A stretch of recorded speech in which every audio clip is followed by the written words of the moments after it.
Què tal, com esteu? Sigueu benvinguts i benvingudes a Espiritualitats Arrels Personals, un projecte que busca indagar en la profunditat, la bellesa i els múltiples sentits que pot abraçar la paraula espiritualitat a les nostres vides.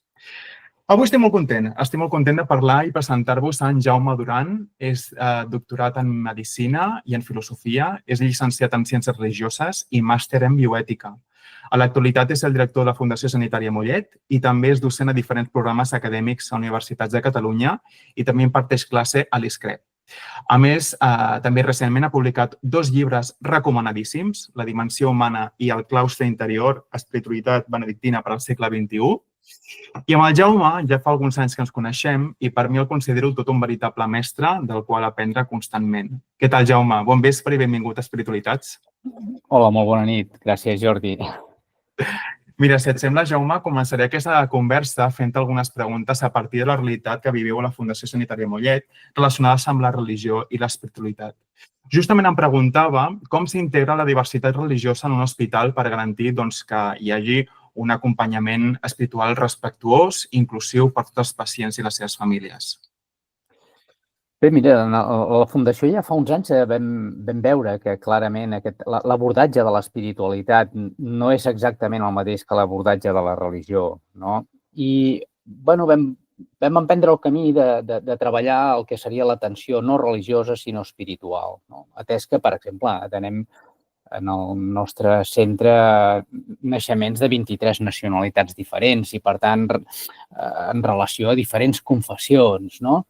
Tanmateix, conscients de que l'espiritualitat és una dimensió antropològica, ens va semblar molt pertinent posar una persona especialista formada en l'àmbit aquest de l'atenció espiritual i oferim un servei, de fet és un servei de salut espiritual que acompanya a les persones que requereixen ajut, acompanyament, que demanen respostes respecte d'inquietuds com pot ser el patiment, simplement el patiment, un final de vida o no final de vida, com pot ser el dol, o, per exemple, la soledat no volguda, no? Un procés clarament que fa patir, que neguiteja i que desperta inquietuds, no? En l'ésser humà, que es tradueixen també en repercussions biofísiques, òbviament, i també emocionals, no? Per tant, l'abordatge és no religiós, sinó espiritual. D'acord. Perquè ho pregunto per desconeixement, però els professionals sanitaris, més enllà d'aquests documents que fa fer religiosos i que envia al Departament de Salut, tenen formació específica sobre l'àmbit religiós? No, no purament. El cert és que aquestes són dimensions, per exemple, que els professionals del món de l'infermeria sí que, diguéssim, que el tracten. A vegades amb més o menys profunditat, depèn dels estudis que un hagi fet, però no és un camp en el que el món de la ciència hi hagi posat molta atenció ni ho hagi desplegat.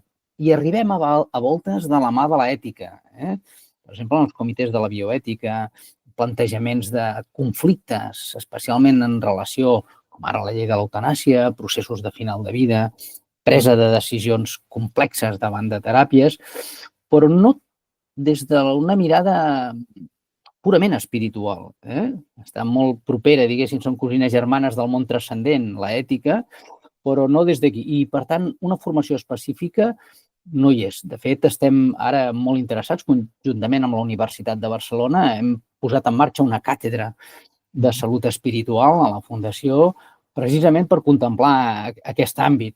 Més enllà de l'experiència del servei de salut espiritual, existeix també la necessitat de validar enquestes als pacients, de validar escales de patiment, de fer publicacions i, sobretot, docència i acompanyament a molts professionals en l'àmbit d'aprendre això, no només habilitats, també actituds enfront del patiment humà, no tan necessari en la medicina d'avui. I creus que hi ha un increment en aquest sentit per persones, ara que deies, no?, que oferiu aquest servei espiritual, hi ha un increment cada vegada més d'aquestes sol·licituds? Sí, hi ha moltíssim. A la que tu ofereixes aquesta opció, n'afloren aquestes demandes, a voltes directament d'un pacient, perquè se sent desemparat.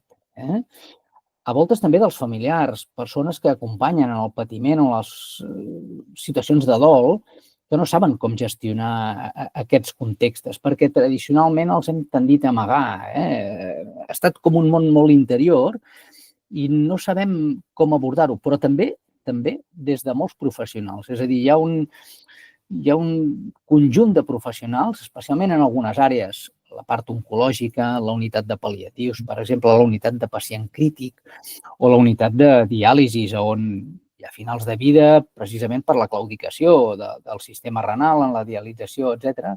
La necessitat de plantejar aquest àmbit que sobrepassa el purament factor físic o l'emocional, va més enllà de la sensació aquesta de tristor o alegria. No. Són els dubtes per les grans preguntes, pel què em passarà després, què hi ha després, quin sentit té. Abordar això i poder-ho acompanyar genera pau. En definitiva, és el que volem des d'aquests dispositius. I abordant en aquest sentit la dimensió humana, no?, de la persona, és a dir, la seva salut, però també la seva salut espiritual, quin paper creus que hauria de tenir la religió o l'espiritualitat en aquest acompanyament? Per nosaltres és vital. És a dir, l'ésser humà el podem veure des d'aquestes 4 clares dimensions, que també les explica el nostre sistema nerviós central. No? Hi ha una dimensió biofísica, aquesta és a la que principalment ens dediquem en els hospitals, els centres de salut, etc. Però no cal dir que ens acompanya una dimensió emocional, que darrerament s'ha vist sotragada. Veiem l'increment de les patologies mentals, dels dèficits, de les addiccions, el disconfort social en l'àmbit de les emocions, però també hi ha una dimensió cognitiva i social. No cal dir que la pobresa, les situacions límit, els àmbits relacionals afecten molt la salut d'una persona. I també aquesta dimensió transcendent o espiritual. No? Per tant, en la mesura en la que la cuidem, en la mesura en la que som responsables, no?, de tenir-ne cura, de millorar els processos d'autoconsciència, de perdonar-nos, d'esdevenir més harmònics amb nosaltres mateixos des de l'acceptació de la nostra realitat i de la situació en el món, generem pau.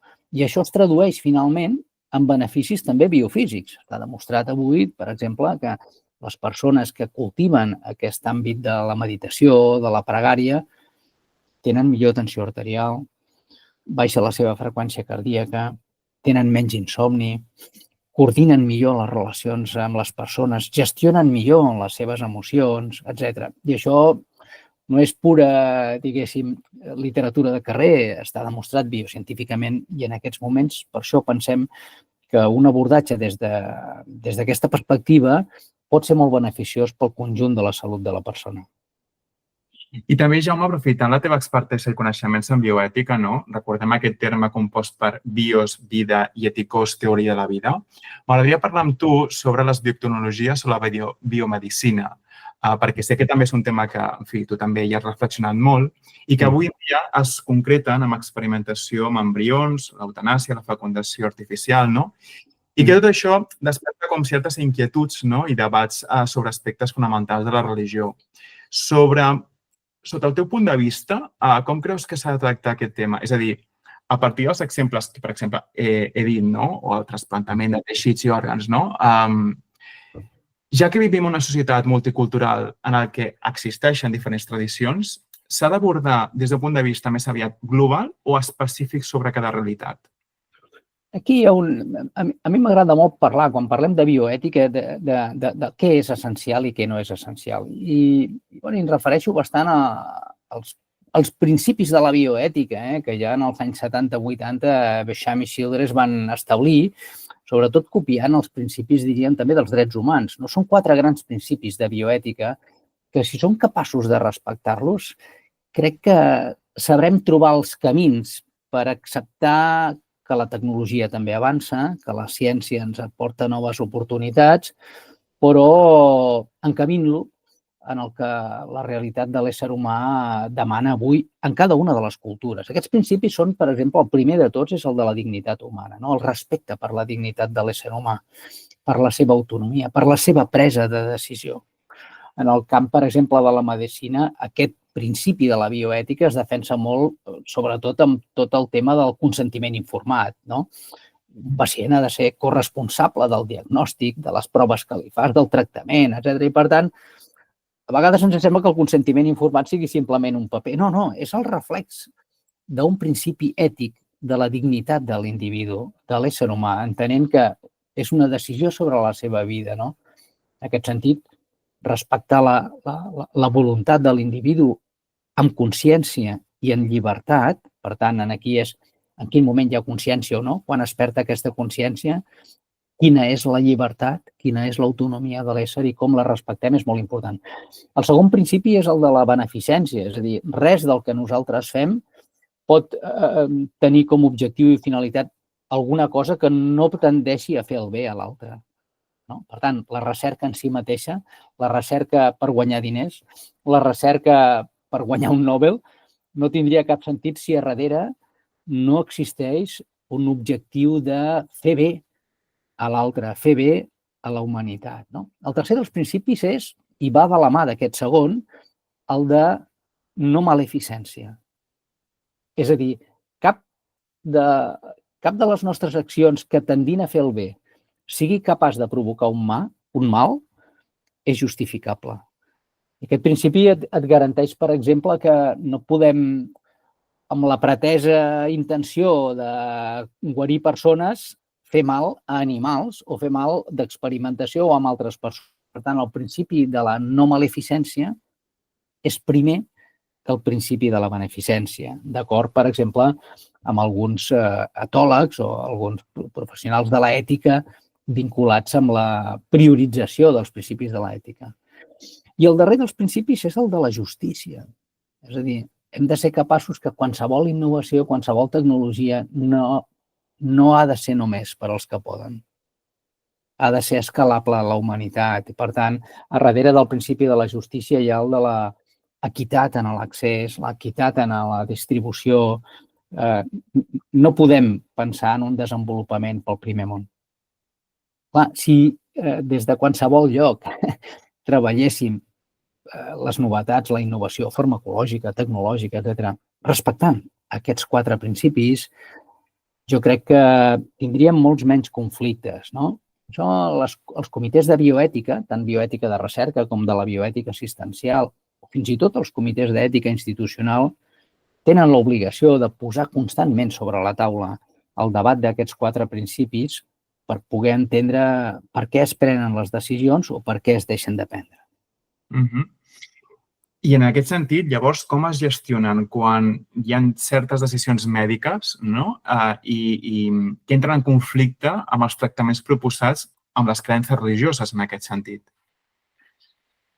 Pel principi de la dignitat, hem de ser capaços de respectar qualsevol creença religiosa, perquè respon a un principi de la dignitat. I això té a veure amb les creences, diguéssim, que generen decisions lògiques, pensades dels individus des de la llibertat. En algun cas ens hem trobat, per exemple, en situacions de final de vida, amb algunes corrents, amb algunes, diguéssim, pensaments religiosos, com els testimonis de Jehovà i finals de vida en pacients joves, en el cas de... Clar, a voltes, s'escull sempre la voluntat de l'individu, però quan no es té la garantia de la llibertat de l'individu, la coacció, la pressió familiar, etc., podem utilitzar, ho hem fet, per exemple, la decisió d'un jutge. Els jutges estan sempre de guàrdia, per tant, hi ha un jutjat de guàrdia, és algú que a la lectura de la llei pot aplicar una decisió en un context en el que pot ajudar a una decisió de la bioètica en la que un no té clarament definida el concepte de la llibertat de l'individu, no? Sota pressions, conviccions, etc.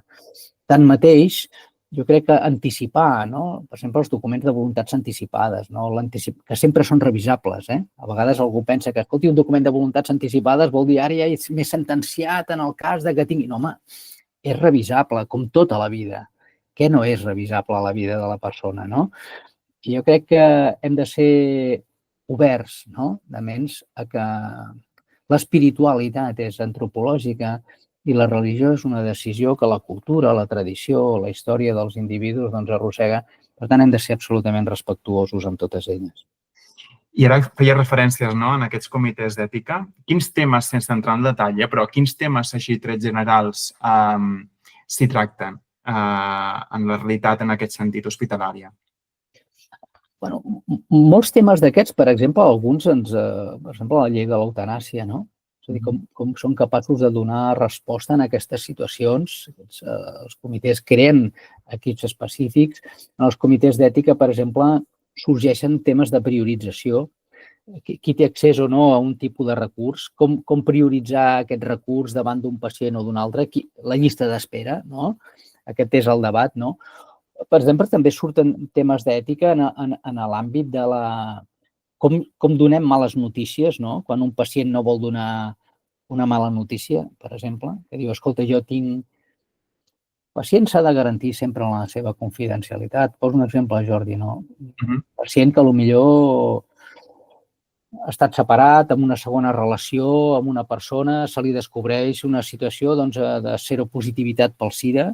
Ell vol totes que es respecti la seva intimitat i la confidencialitat d'aquesta informació, però després se li descobreix una malaltia neoplàsica metastàsica que obligarà a prendre tractaments i probablement a compartir, no? En quin moment, en una situació de final de vida que probablement arribarà, això s'ha de compartir o no?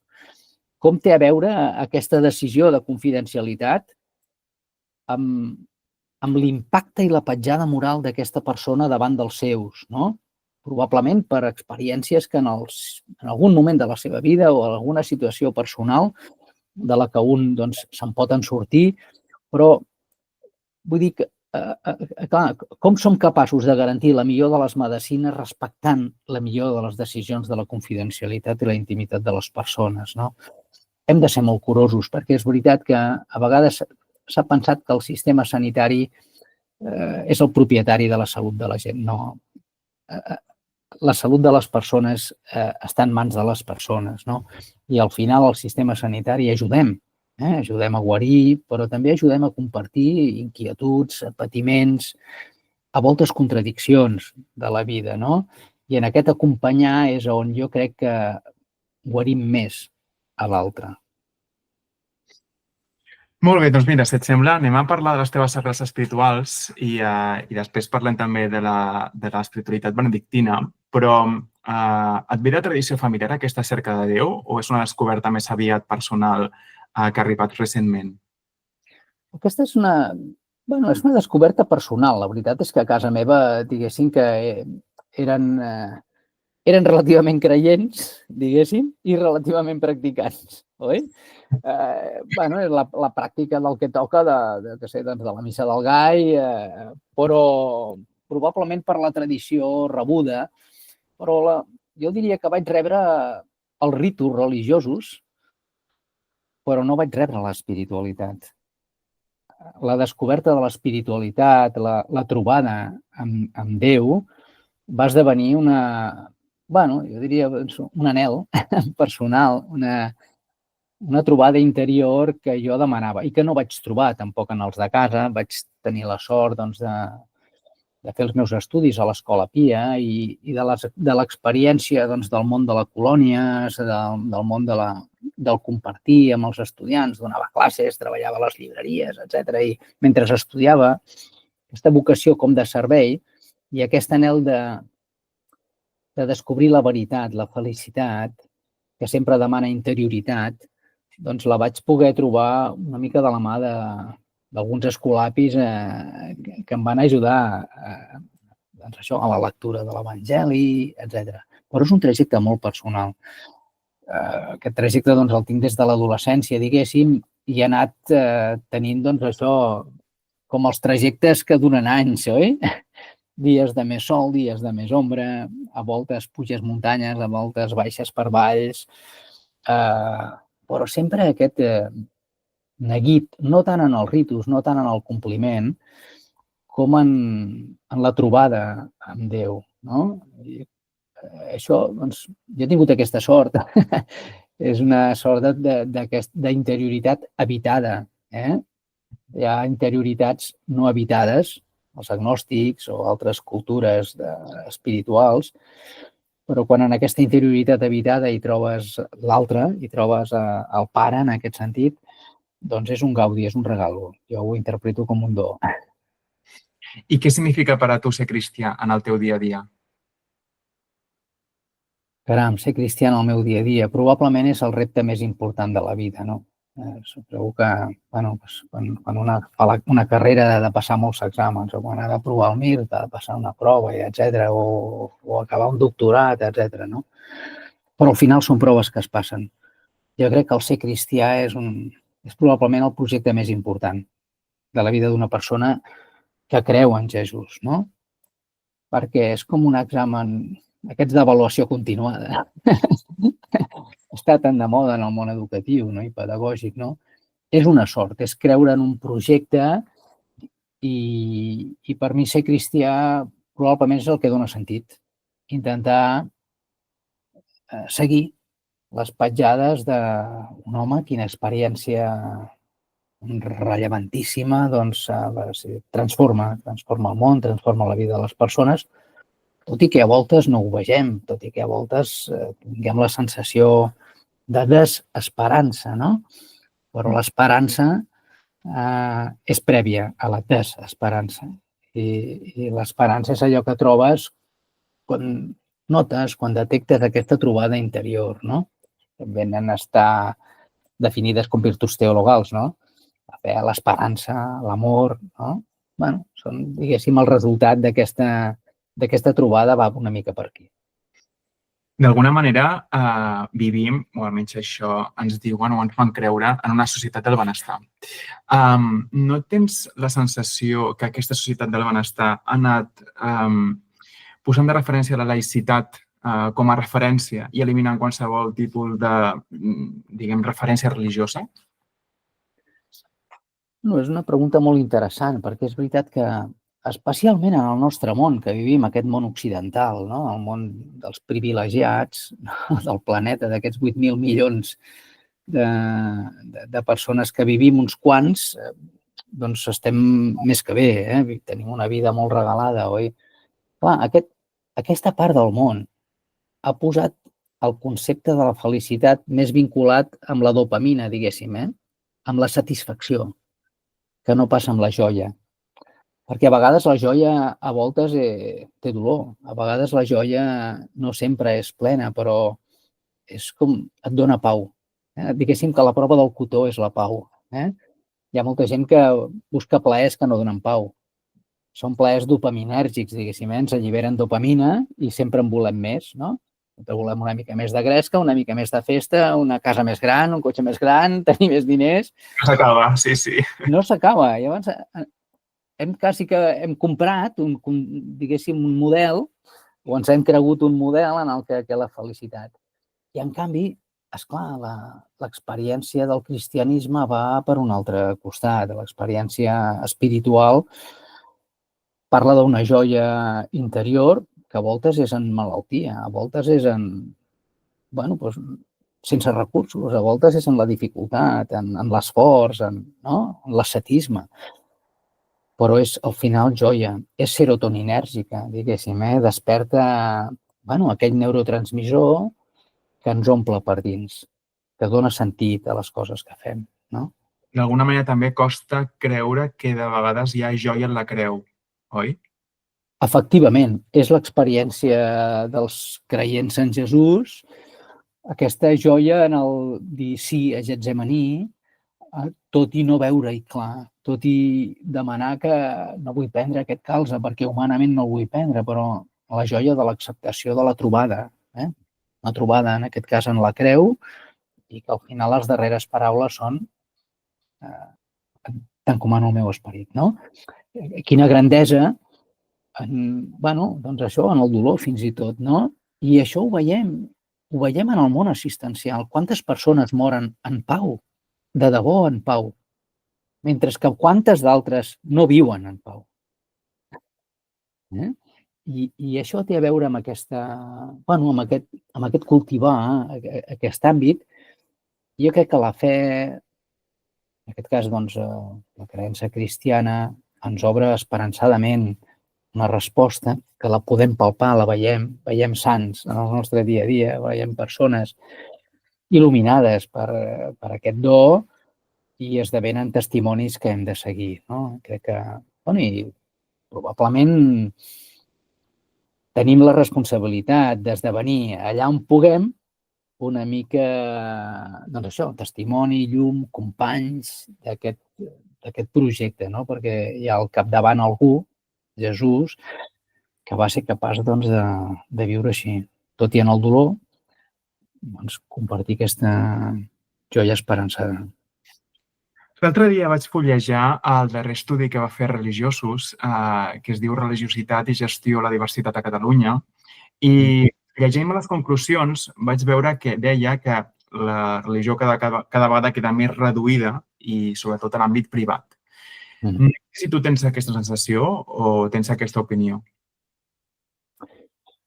Home, una mica sí. De fet, Karl Rahner ja ho va dir, és dir, que el cristianisme del segle XXI o serà místic o no serà. Apuntava una mica a això, Karl Rahner, en el sentit de que l'experiència religiosa probablement deixarà de ser o mirarà de ser menys aparador per viure's més en l'interior, no? De fet, en l'Evangeli, Jesús ja ens ho proposa, això. Quan parlis amb estigues reclòs a la teva cambra, no? I tampoc no cal que ningú sàpiga què fa l'altra mà, no? Quan dejunis, posa bona cara, no? Ens parlava d'aquesta interioritat, d'aquesta trobada en el Pare, en el més íntim d'un mateix, no? Això és veritat, però també és cert que la nostra religió cristiana, el Regne, que ens proposa el Nou Testament, és una proposta de respostes. Igual que el nostre sistema nerviós, no? Les neurones estan pensades per donar una resposta, reben un estímul i d'aquest estímul emeten una resposta. Clar, la pregunta és com responem els cristians avui, no? Què fem? I aquí, doncs, uns ho fan a través de la feina, els altres a través de la predicació, els altres l'entrega de la seva vida, un projecte religiós, etc. També en la família, en els amics, no? Arreu, no? Però crec que estem cridats a donar resposta. No ens podem quedar l'espiritualitat com qui fa ioga per ell mateix, com un procés de jo em tanco aquí, faig la meva experiència, no? De fusió amb el tot i em quedo aquí. Jo crec que la gran diferència, el projecte cristià, ens demana la sortida cap enfora. Jo ara pensava que segurament hi ha algunes persones que ens escolten que potser se senten com més inspirades per tradicions orientals, no? Ja fins i tot recordo que els pares de l'Església parlaven de les llavors del verb, no? En aquest sentit, quan s'integrava la filosofia grega. Creus que està superat el fet que un cristià, per exemple, practiqui ioga, faci meditació zen o faci tai chi, en aquest sentit? Jo ho trobo excepcional. És a dir, clar que sí, són eines, tots són eines. Tots són eines per a la trobada.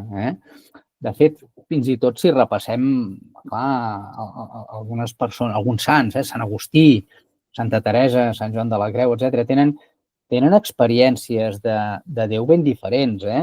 Santa Teresa ho descriu com, ostres, les morades, no? I llavors aquest llarg camí per la descoberta de les morades, no? En canvi, Sant Agustí, per exemple, parla del mestre interior, no? Però jo crec que la grandesa del cristianisme és que precisament el profeta Jesús i aquesta increïble persona que és Jesús de Natzaret no deixa res escrit. I jo crec que ho fa expressament. I els evangelistes que ens arriben, no? Els evangelis de Marc, hi ha forces d'escrits, però al final l'Església es va posar d'acord en que hi ha 4 evangelis que ens expliquen com era aquest Jesús des d'un punt de vista més biogràfic, no? A mi m'agrada pensar que, per exemple, Marc posa molt d'èmfasi en explicar-nos el Jesús que camina per la terra, el Jesús que menja, que corre, el Jesús més físic. És un evangeli curt, és un evangeli ràpid. Veiem un Jesús viu com qualsevol de nosaltres que ve, no? Mentre que Lluc, per exemple, ens dibuixa un Jesús emocionat, un Jesús de la misericòrdia, no? Les paràboles de la misericòrdia, el capítol 15, quina preciositat, el bon samarità, no? Experiències que toquen el cor. I Mateu ens descriu, ostres, Jesús, un home ferm amb les seves conviccions, capaç de predicar una preciositat dels capítols 5 a 7, no? El sermó de la muntanya, un Jesús que dius que bé, escolta'l, perquè jo m'hi apunto, no? Jo m'hi apunto, no puc deixar de seguir un home com ell, no? O l'evangelista Joan, no? Capaç de parlar, com tu deies abans, del logos, des del seu pròleg, d'inspirar-nos a un Jesús que ens transmet mística, plena misteri, identitat amb Déu, un Jesús plenament espiritual. Per tant, la manera d'arribar a l'experiència, algú la té corrent a la muntanya, algú la té veient una posta de sol, d'altres llegint i fent lectio, no? I per què no? Des de l'experiència de la trobada espiritual que comporta això, la pràctica de la meditació oriental, etc. La clau és la trobada amb el Pare. I jo crec que ens obre les portes i per això hem rebut escrits diferents, perquè també els humans som diferents. I tu, Jaume, com la practiques? És a dir, d'alguna manera, tu com treballes aquesta espiritualitat? Mira, la veritat és que jo he trobat des de fa uns quants anys una pràctica d'una meditació diària d'acord una mica amb el seguiment benedictí. Jo em vaig fer oblat de Montserrat perquè l'espiritualitat benedictina i la cognitiva de Sant Ignasi, entre les dues m'ajuden en aquesta trobada. La finalitat no és fer maitines i laudes cada matí. La finalitat és que les maitines i laudes de cada matí em preparen, m'ajuden, dies més, dies menys, està clar, a pensar que la meva vida té un principi i un fonament. Això és molt ignasià i que aquest principi i fonament té a veure amb donar resposta a Déu. I això m'ajuda a vertebrar el meu dia a dia, la meva agenda, que a vegades està molt plena, més del que voldria, o tens reunions i obligacions, no cal dir, també amistoses, familiars, etc. Però aquesta pinzellada matinal cada matí dedico una hora a fer això i quan puc algun vespre també fer les vespres benedictines. Tinc el monestir de les Puelas aquí a la vora i quan puc m'escapo. Trobo racons, els necessito. Com aquell cotxe que cada X voltes ha d'entrar a boxes, aturar el motor i revisar, oi? Això m'ajuda, però és veritat que aquesta trobada a voltes també es dona durant el dia, en algun moment determinat.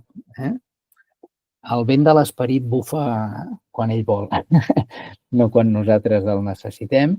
Cal estar amatents, no? I això demana atenció, però l'ordre i els ritus ajuden, crec que ajuden a la persona en aquesta trobada. Cal trobar, diríem, les rutines de l'enamorament amb el Senyor. I llavors dius, tenir aquesta estona amb ell, amb la meva llàntia, amb el meu silenci, amb el respecte per un temps dedicat, allà no hi ha trucades, no hi ha telèfons, no hi ha interrupcions. També és una manera d'expressar compromís i és una manera també d'expressar un enamorament personal per aquesta trobada. En realitat es tracta d'una relació, no? És a dir, una relació s'ha d'anar cuidant, s'ha d'anar amorosint. Hi ha moments que passes de crisi, altres moments que són més de joia, no? En realitat, justament és això. I Jaume, com veus el cristianisme a l'actualitat? Bueno, jo crec que el cristianisme no sé, jo el veig una mica... Penso que està en crisi, com moltes grans veritats del nostre segle. Va entrar en crisi la ciència, no? I ara tenim la intel·ligència artificial i estem astorats, no? Han entrat en crisi, per exemple, institucions que semblaven inamovibles, no? La banca, les grans institucions, la justícia, per exemple, no? La política, no? La democràcia, no? El benestar. Jo crec que constantment estem obligats a revisar-ho i la clau del cristianisme no està tant en el cristianisme, sinó en el com vivim el cristianisme. Per mi hi ha una cosa que és inamovible, que és l'estratègia. L'estratègia és el projecte de Jesús a la humanitat. Però a vegades posem més focus en les estructures, més que en les estratègies, no? Diuen els mestres, diguéssim, del management, no? Que cal primer definir una bona estratègia i és després que un es dota d'una estructura per portar a terme l'estratègia. I jo crec que el cristianisme s'està debatent molt avui en temes més d'estructura, què fa el Vaticà, què fa aquesta corrent d'església o l'altra, no? Però l'estratègia és l'evangeli. La nostra estratègia és el missatge de Jesús en el món, no? I cadascú de nosaltres, com els 12 apòstols, ben diferent tots, tenim l'obligació, ja ens ho diu, no? Sortiu i prediqueu. I per tant, expliqueu aquesta veritat, sigueu testimonis, no sereu perfectes, us equivocareu, Quin exemple el de Pere, no? En la seva vida, oi? Però aquesta és l'estratègia i jo crec que cal ser fidel a l'estratègia. Segur que sent fidels a l'estratègia cristiana trobarem a cada moment en quina és la millor manera o en quina és l'estructura en la que portar-la a la pràctica. En un món, en un altre. I parlant d'espiritualitat benedictina i com a bon coneixedor de la regla de Sant Benet, el qual, com deia, recomano moltíssim el claustre interior, espiritualitat benedictina per al segle XXI, publicat per Publicacions Abadia de Montserrat. Quin dels 73 són capítols? 73 capítols, sí. Molt bé.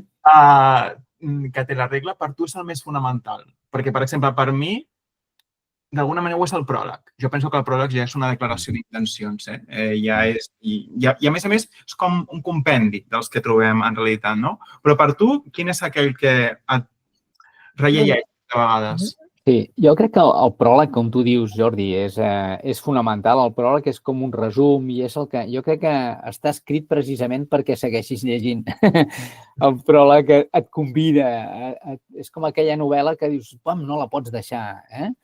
El pròleg et fa una mica això i és cert que de tots els 73 capítols n'hi ha molts que són, diguéssim, dogmàtics, que parlen de la regla en el sentit de com ens comportarem, com manegarem el dia a dia dintre d'un monestir, en una comunitat, i per tant hi ha alguns que diríem són molt legislatius en aquest sentit i per tant poc espirituals. Ara, hi ha 4 capítols que són fonamentals, que són el 4, el 5, el 6 i el 7. Són els capítols de l'art espiritual, que se'n diuen, que jo crec que són les pinzellades més precioses d'aquesta regla. El capítol 4 són els de les bones obres, no?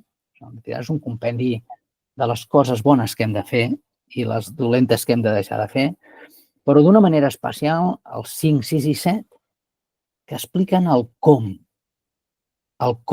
viure, no? Llavors ens parlen de l'obediència, és una obediència meditada, que és una obediència decidida, que és una obediència no resignada, sinó volguda, que important. L'altre és el silenci. Sense silenci no hi ha atenció i sense atenció no hi ha interioritat. Sense interioritat no hi ha trobada.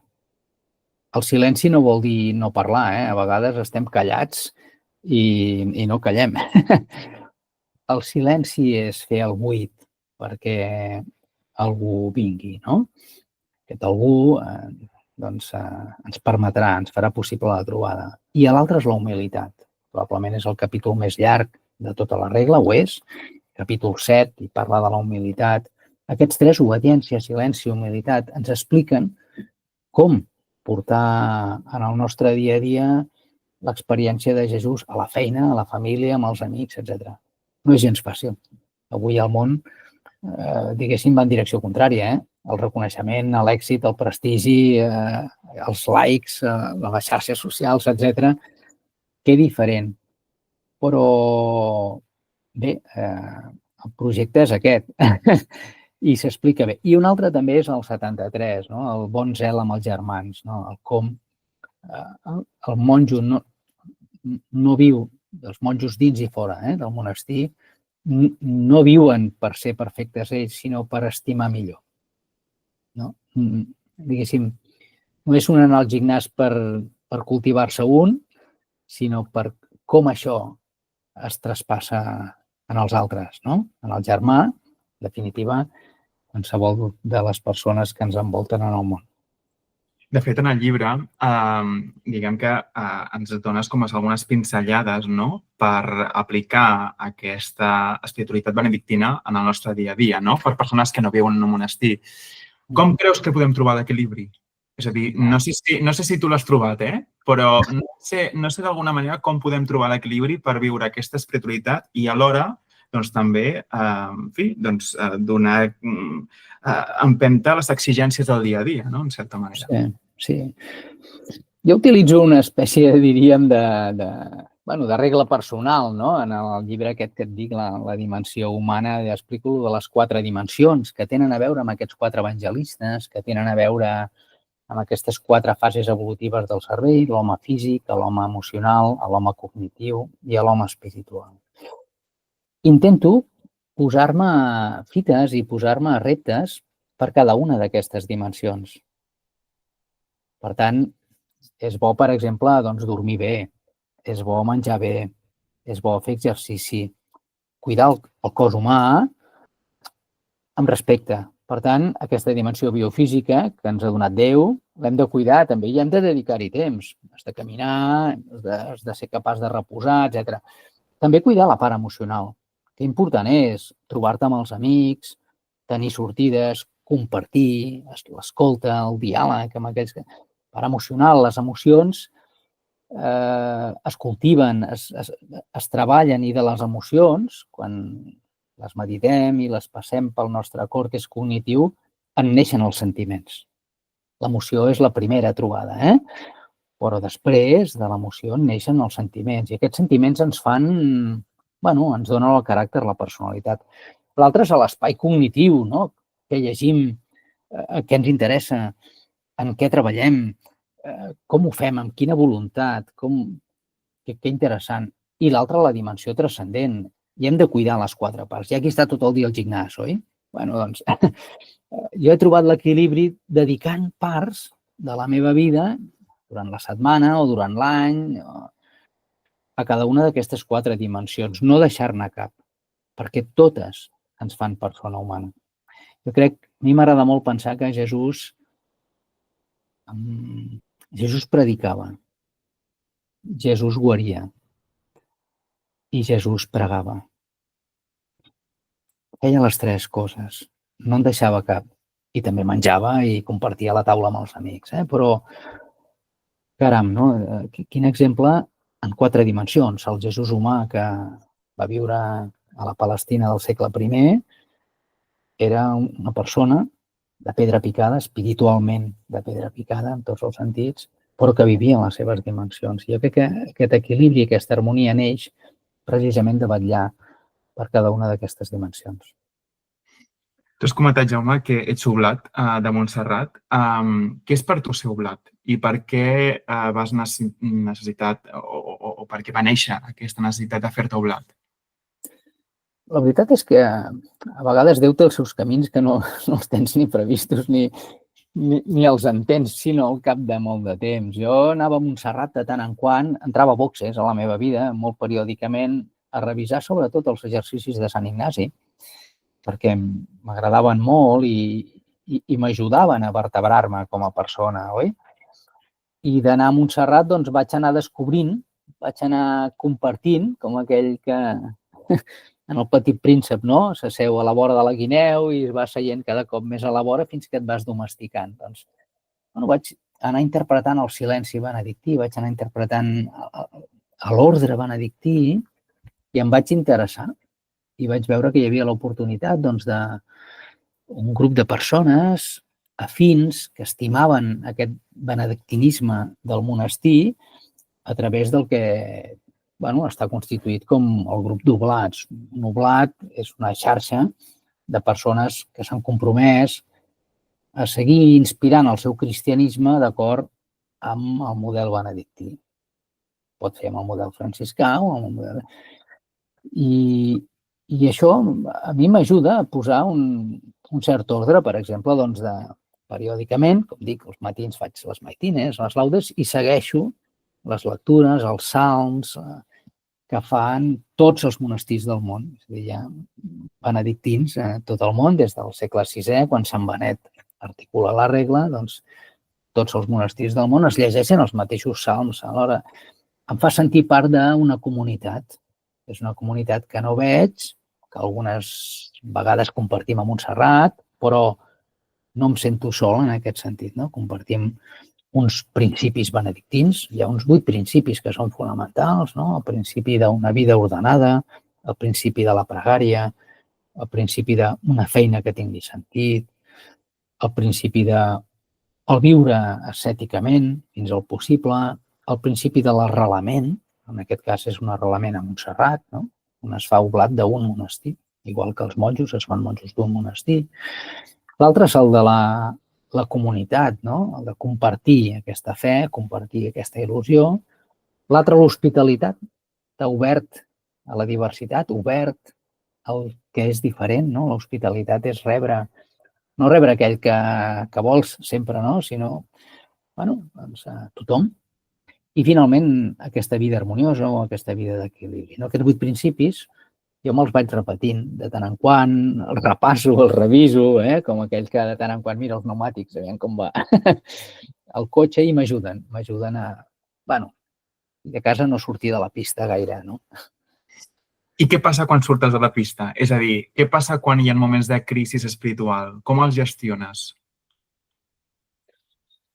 En moments de crisis espirituals o en moments en els que la trobada no hi és, no? Tu entres, vas a fons, a dins, i de cop i volta avui no hi és, El teu enamorat avui sí, pot passar, no? La resposta la trobes a no renunciar. A no renunciar, perquè sempre acaba venint a la cita. A la fe, no?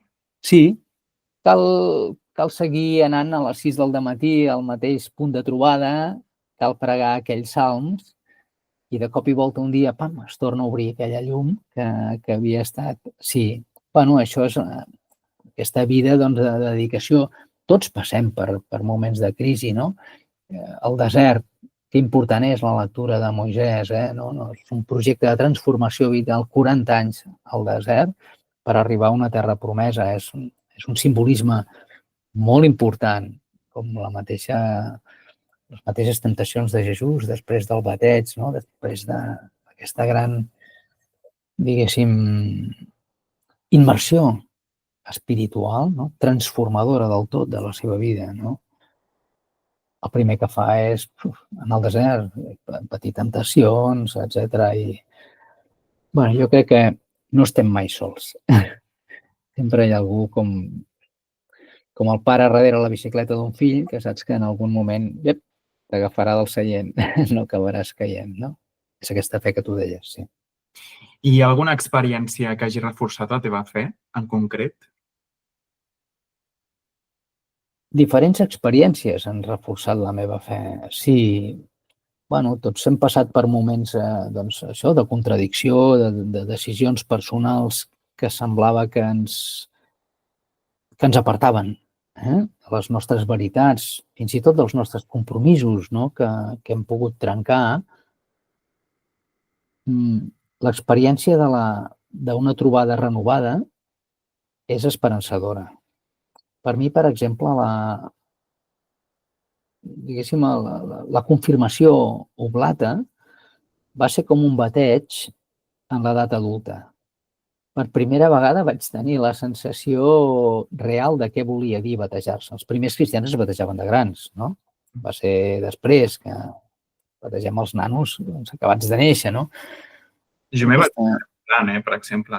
Per exemple, bueno, doncs és una decisió extraordinària. Crec que és fonamental perquè al final emana d'una decisió pensada, meditada, decidida, i per mi això va ser, bum, com una injecció, com una injecció molt important.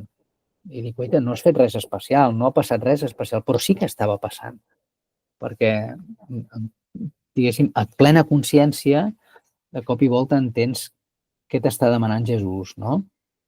Encara que després, doncs, tenim febleses, tenim dies de tot i ens equivoquem, però sempre ens acull, en qualsevol de les situacions. Sempre ens acull.